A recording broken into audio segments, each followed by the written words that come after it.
सभी दोस्तों को नमस्कार। दोस्तों आज का जो टॉपिक है वो है हमारा परिवार। ठीक है, फैमिली। ठीक है, तो चलिए, निम्न में से कौन सा कथन जो है सही है। एकल परिवार में आप देखोगे कि दहेज प्रथा और सामान्य बात है, ऐसा नहीं है, ये नहीं कह सकते। हो सकता है बहुत सारे एकल परिवार ऐसे होते हैं। अब पहले देख लेते हैं एकल परिवार है क्या दोस्त, तब आएंगे यहाँ पर। एकल परिवार क्या होता है, जिसमें आप देखोगे कि माँ बाप होते हैं। जैसे ये है एकल परिवार, यूपी बोर्ड वाले हैं ये। ठीक है, एकल परिवार है और ये स्टैंडर्ड माँ बाप हैं। ठीक है, तो ये भी एकल परिवार है जिसके माँ बाप होते हैं और जिसके बच्चे होते हैं, तो वही एकल परिवार होता है। और कुछ होते हैं संयुक्त परिवार, जैसे खाना खाने जाएंगे, हा, बहुत सारी चीजें होंगी, मस्ती होंगी, बहुत सारे लोग होंगे, अनबन भी बहुत जल्दी हो जाती है। ठीक है, जहाँ पर खुशियां जल्दी मिलती है वहां पे गम भी बहुत जल्दी मिलता है।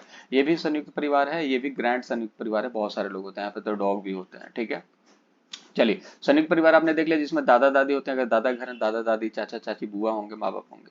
अगर आप नाना के घर पे हैं तो वहां पर मामा मामी होंगे, चाचा चाची की जगह। ये है संयुक्त परिवार। चलिए आगे देख लेते हैं यहाँ पर जो हम लोग डिस्कस कर रहे थे।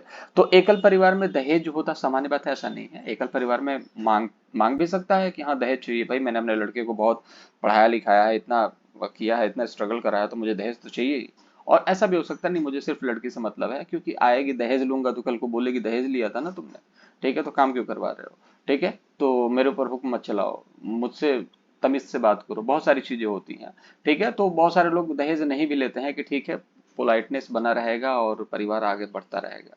ठीक है, दूसरी बात हम करेंगे एकल परिवार में बाल श्रम सामान्य बात है, ऐसा नहीं है। बहुत सारे एकल परिवार जो है कहते हैं कि बेटा जाओ, नौकरी करके आओ, काम करो, मजदूरी करो।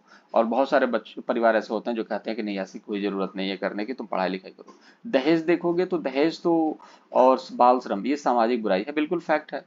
हमें क्या पूछा गया है यहाँ पर, सही कथन का इलाज करना है यहाँ पर। तो सही कथन कौन सा है भाई, सही कथन तो यही है। सही कथन कौन सा है, सही कथन तो ये है। आंसर नंबर 3 जो हो जाएगा आपका राइट आंसर हो जाएगा। ठीक है, दहेज और बाल श्रम शहरों में सामान्य बात है, शहर में सामान्य बात नहीं है भैया, गांव में सामान्य बात है। ये लिया जाता है गांव में, और शहरों में भी लिया जाता है, लेकिन अलग तरीके से। आपकी जो इच्छा हो दे देना, और देना तो पड़ेगा ही। बहुत सारी चीजें होती हैं कि लोग करते ही करते हैं, क्योंकि दिखाएंगे कि आस पड़ोस को। अच्छा, कुछ भी नहीं दिया आपने अपनी बेटी को, मैंने तो अपनी बेटी को ये दिया था। ठीक है, चलिए तो आगे देख लेते हैं कुछ और। इसका राइट आंसर जो हो जाएगा आंसर नंबर 3। अगला प्रश्न है कि परिवार, वह परिवार कौन सा है जिसमें पति पत्नी अपने अविवाहित बच्चों के साथ रहते हैं। तो मैंने आपको भली भांति बताया कि जिसमें पति पत्नी अपने अविवाहित बच्चों के साथ रहते हैं, उनको बोला जाता है एकाकी परिवार। ठीक है, जिसमें दादा दादी नाना नानी सब आ जाएं, उसको बोलते हैं संयुक्त परिवार। ऐसा कोई परिवार होता नहीं है। ठीक है, आंसर नंबर फर्स्ट जो हो जाएगा राइट आंसर हो जाएगा। लड़के लड़कियों की अपेक्षा अधिक बुद्धिमान होते हैं, यह कथन किसने कहा है। कथन नहीं कहा है, मतलब ये कथन क्या है, सही है, सही हो सकता है। अब लड़के जो हैं भैया, अब लड़कियों से अधिक बुद्धिमान है, ये पूछा जा रहा है, तो ऐसा है क्या। तो सही है, ऐसा नहीं कहा जा सकता। बहुत सारी लड़कियां ऐसी हैं जो आईएएस बन सकती हैं, मैं नहीं बन सकता, तो लड़कियां बुद्धिमान होगी ना। सही हो भी सकता है, बिल्कुल सही हो भी सकता है, लेकिन कैसे हो सकता है, पॉसिबल ही नहीं है कि सही हो जाए। ठीक है, सही हो भी तब सकता है ना कि जैसे कि सभी लड़के जो हैं और कामयाब हों, लड़कियां कामयाब ना हो, तो हो सकता है पॉसिबिलिटी तो, लेकिन ऐसा नहीं है। ठीक है, तो ये तो गलत है कथन, दो कथन तो गलत हो गए हमारे। बुद्धि के भिन्न पक्षों के लिए सही है, कोई भी पक्ष सही नहीं है। किसी कोई लड़की ऐसी है जिसको अच्छा गाना आता है, कोई अच्छा डांसिंग जानती है, कोई अच्छा बोलना जानती है, कोई नेता है, तो कोई टीचर है, तो बुद्धि के हिसाब से सारी चीजें जो मेल के अंदर है वो फीमेल के अंदर भी है, तो ये भी नहीं कर सकते। यह लैंगिक पूर्वाग्रहों को प्रदर्शित करता है, जैसे कि आप देखोगे पूर्व अवधारणाओं को प्रदर्शित करता है। लड़कियां जो हैं गुड्डे से खेलेंगी, कार से नहीं खेल सकती लड़कियां, और लड़कियां जो होती हैं अधिक बुद्धिमान नहीं होती हैं, उनको घर के ही काम करने चाहिए। इस तरीके की चीजें माँ बाप और दादा दादी से मिलता है, तो इसको लैंगिक पूर्वाग्रह कहा जाता है। मेरे हिसाब से आंसर नंबर 4 होना चाहिए, या आंसर नंबर 4 जो होगा राइट आंसर होगा। ठीक है, आप देख सकते हैं आंसर नंबर 4 जो होगा राइट आंसर। चलिए अगला प्रश्न देखते हैं, शारदा एक्ट का संबंध निम्न में से किससे है। तो शारदा एक्ट का संबंध जो है निम्न में से बाल विवाह से है, दहेज प्रथा से है, बाल श्रम से, अनिवार्य शिक्षा। अनिवार्य शिक्षा कौन सी है भैया, आरटीई एक्ट है, जिसमें 6 से लेकर के 14 साल तक के बच्चों को क्या है, अनिवार्य शिक्षा की बात की जाती है। बाल श्रम में भी आप देखोगे कि बाल श्रम में आर्टिकल 23 जो है, उसमें आप अनुच्छेद 23 में आपको ये सारी चीजें देखने को मिल जाती है, 23 24 के आसपास। ठीक है, आई थिंक 24 में देखने को मिल जाता है। अब यहाँ पर क्या है कि बाल श्रम में 14 साल से कम के बच्चों को बहुत हैवी काम में नहीं लगाना है। वैसे 18 साल से पहले बच्चा काम ही नहीं कर पाएगा। अगर कहीं पे जाओगे तो बोलेंगे कि भाई आप आधार कार्ड दिखाओ, वहां पर आप 18 साल से कम के हो तो आप एलिजिबल हो ही नहीं। कहीं भी 18 साल मांगा ही जाता है। तो बाल श्रम ये चीज होती है। दहेज प्रथा में दहेज लेना इलीगल है। डाउरी सिस्टम जिसको कहा जाता है, जिसमें आप कहोगे भैया 5 लाख और एगो गाड़ी चाहिए, ठीक है, चरपहिया चाहिए, चाहे कुछ भी चाहिए, ऐसा करके मांगा जाता है दहेज मुंह खोल करके। तो ये सारी चीजें तो आपको करनी नहीं है, दहेज तो आपको मांगना नहीं है। अब दूसरी चीज ये है कि आप यहाँ पर देखिए शारदा एक्ट किससे संबंधित है। तो शारदा जी ने बाल विवाह को लेकर के बात करी थी और इसमें एक डेट फिक्स करी गई थी 1929 में। क्या डेट फिक्स करी गई थी कि 14 साल की लड़की होगी, ठीक है, और 15 साल का लड़का होगा, ठीक है। 14 साल की लड़की को लेकर के, लड़के को छोड़िए, लड़की को लेकर के 14 साल की लड़की, यहाँ पर 14 साल मतलब कि बहुत छोटे में बच्चों की शादी कर दी जाती थी। तो अब यहाँ पर क्या था कि 14 साल की जब लड़की हो जाएगी तब वो बालिक मानी जाएगी, तब उसकी शादी की जाएगी। ये 1929 में हुआ था, ठीक है। फिर क्या हुआ, जब भारत आजाद हुआ तो 1949 में क्या हुआ, इस 14 को क्या बना दिया गया, 15 साल बना दिया गया। फिर 1978 में क्या हुआ कि इस 15 को क्या बना दिया जाएगा, 18 बना दिया गया, और लड़के का क्या बना दिया गया, 21 बना दिया गया, ठीक है, बॉय का 21 बना दिया गया। फिर देखिए 1929 में 14 था, 1949 में 15 था, 1978 में 18 हुआ। फिर 2021 में क्या हुआ, 21 साल हो गया, ठीक है। तो अब लड़कियों की शादी 21 साल से पहले नहीं हो सकती। तो पहले ऐसा था कि वो 10वीं पास भी नहीं कर पाती थी। फिर ऐसा हुआ कि हाँ 10वीं पास कर लेंगी 15 साल तक होते होते। फिर 1978 में भी यही है कि ग्रेजुएशन वो 12th पास कर सकती हैं, 12वीं पास करके शादी कर दो। आपने देखा भी होगा, आप जब भी छोटे होंगे तो आपने देखा होगा 12 पास हो गया आप शादी कर दो। लेकिन अब क्या है, आप ग्रेजुएशन के बाद ही शादी कर पाओगे। अब जब ग्रेजुएशन कर लेंगे तो लगेगा कि बस नौकरी के मुहाने पे हैं, तो कोई भी जल्दी शादी करने वाला है नहीं। तो हर कोई चाहेगा कि हम कुछ नौकरी करें, कुछ पैसे वैसे जुगाएं, तब शादी करेंगे। तो 21 में ये अमेंडमेंट हुआ था कि 21 साल की लड़कियां होंगी तभी उनकी शादी होगी, तभी वो नाबालिग मानी जाएंगी, सॉरी बालिग मानी जाएंगी। 21 से पहले वो नाबालिग हैं, ठीक है, इसको याद रखेंगे। तो ये जो राइट आंसर होगा इसका आंसर नंबर हो जाएगा फर्स्ट। यहाँ पर आप देख सकते हैं आंसर नंबर फर्स्ट। चलिए अगला क्वेश्चन देख लेते हैं। विद्यालय को बचपन का घर किसने कहा है। तो मॉन्टेसरी ने कहा है। इसको सिंपल वन वर्ड में जान लीजिए, विद्यालय को बचपन का कहा। विद्यालय जो होता है क्या होता है, बचपन का मतलब विद्यालय को बचपन का घर किसने कहा है। तो बचपन का घर कैसे, विद्यालय को बचपन का घर, मॉन्टेसरी सिस्टम जो है वो आपको पता है। मारिया मॉन्टेसरी ने किंडर गार्डन के बारे में बात करी है, जिसमें कि प्ले स्कूल से बच्चे जो है, प्ले स्कूल में बच्चे जाते हैं उसमें और प्ले के माध्यम से सीखते हैं। जैसे कि अब एक एकल परिवार में क्या होता है, यहाँ पर है पापा मम्मी और इनके एक बच्चा है ये, ठीक है। अब ये कहाँ खेलेगा। अब मान लो शहरों में रहते हैं तो कहीं पार्क नहीं दिखेगा, कहीं कुछ भी नहीं दिखेगा, तो बच्चा करे तो करे क्या। अब जब गांव में देखोगे तो संयुक्त परिवार होता है। शहरों में संयुक्त परिवार बहुत टफ हो जाएगा, पाल ही नहीं पाओगे, भुखमरी आ जाएगी। नॉर्मल इंसान की, अमीरों की बात नहीं कर रहे हैं, ठीक है। तो ये संयुक्त परिवार है। अब यहाँ पे पता चले चाचा के 2 लड़के हैं, ये बड़े पापा के 2 लड़के हैं, आपके 2 लड़के हैं, 6 लड़के हो गए। आप दिन भर खेलते हैं सब, ठीक है, ये दिन भर खेलेंगे सब। लेकिन यहाँ पर इनका लड़का क्या करेगा, नहीं खेल पाएगा। कोई आसपास का लड़का मिलेगा नहीं। अगर आसपास का लड़का कोई मिलता है मार देगा तो ये लड़ भी नहीं पाएंगे उनसे। तो करे क्या, गली में छोड़ दे, नहीं, आप उनको विद्यालय में भेजिए। तो बचपन का घर कहा जाता है विद्यालय को, ठीक है। इनके हिसाब से बचपन का घर कौन सा है, विद्यालय है।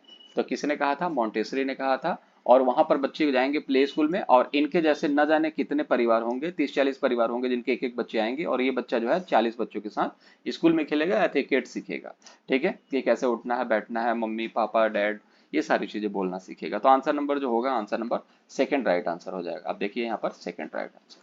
चलिए आगे देख लेते हैं। परिवार शिक्षा का सर्वोत्तम स्थान है, बालक का प्रथम विद्यालय है, यह किसने कहा, ठीक है। तो देखिए परिवार जो होता है शिक्षा का सर्वोत्तम स्थान होता है। जैसा सीखता है, जैसा माँ बाप करता है वैसा ही बच्चा सीखता है, सर्वोत्तम। और वो जो एज होती है ना, जैसे बोला जाता है ना, वॉटसन ने क्या कहा, 5 साल तक का बालक दे दो, मैं उसको डॉक्टर इंजीनियर जो चाहूं बना दो। किसने बोला था, वॉटसन ने बोला था, ठीक है। अब जब बच्चा 5 साल तक घर पे ही रहता है, उस समय की बात है, पहले जब आप भी छोटे थे, 5 साल के हो जाते थे, 6 साल के, तब जाते थे क्लास 1 में।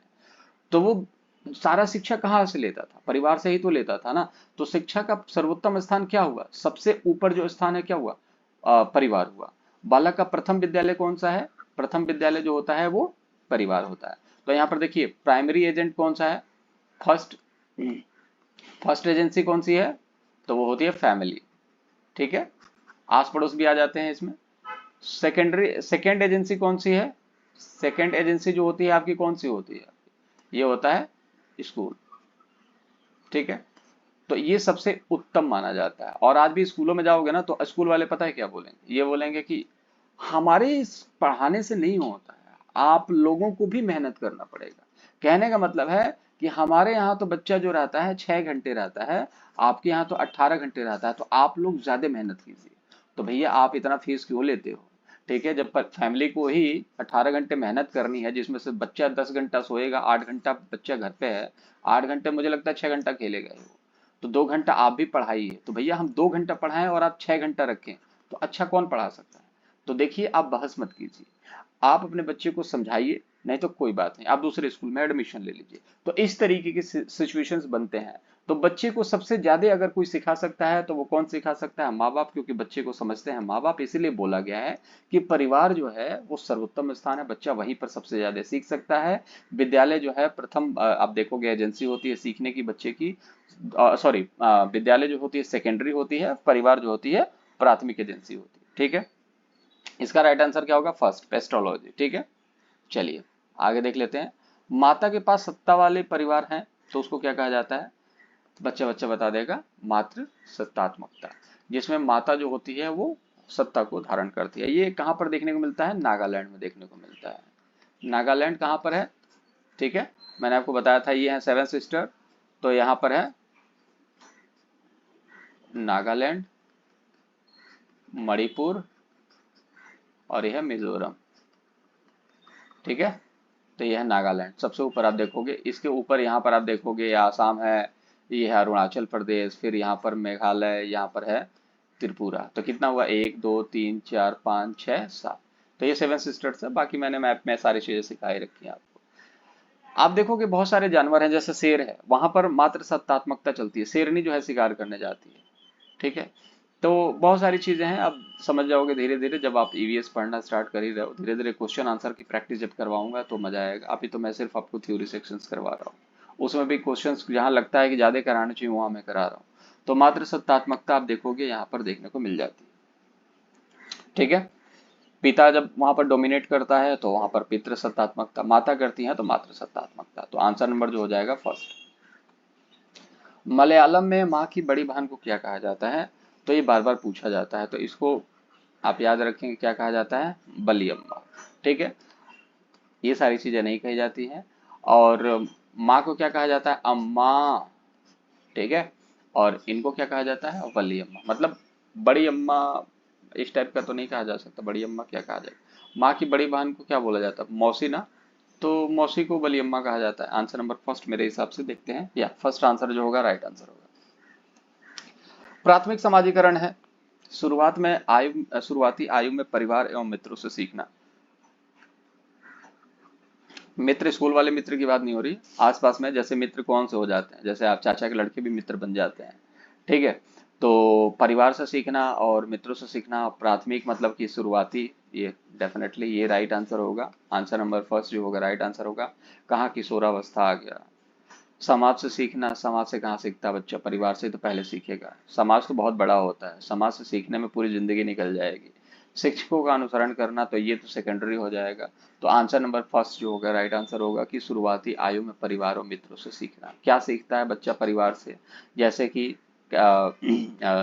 बच्चा जो है सुसु पोटी करना सीखेगा। ठीक है, बिस्तर पर से जंप करना मना करा जाएगा कि जंप नहीं करना है। ठीक है, ग्लास में बॉटल में पानी लेकर के पीना सीखेगा।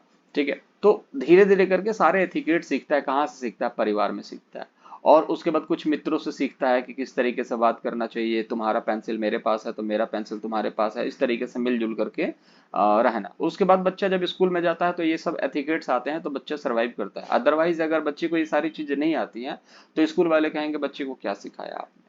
ठीक है, तो वहां पर टफ हो जाता है क्योंकि सारे बच्चे सीख के आते हैं। तो सबसे बड़ा इंपॉर्टेंट होता है परिवार, जैसा सिखाता बच्चे वैसे सीखते हैं। तो परिवार में ही सबसे ज्यादा बच्चे यहाँ पर ग्रोथ लेते हैं। आंसर नंबर फर्स्ट जो होगा राइट आंसर होगा।